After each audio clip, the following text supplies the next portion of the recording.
Test natin to. WEG17. So ayan, metal slide, polymer yung lower frame, threaded yung outer barrel.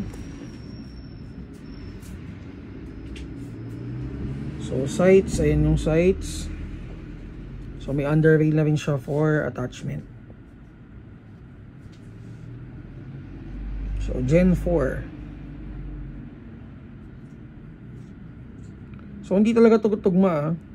Sa license unit kasi tugma to. Okay, so price is 6K.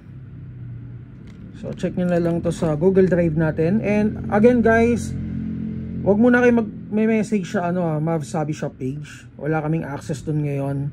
Mag-message kayo sa Maverick Beltran. Yun yung personal account ko. So dun na lang. Okay guys, test natin. By the way, may kasama siyang grip extender. Corona check.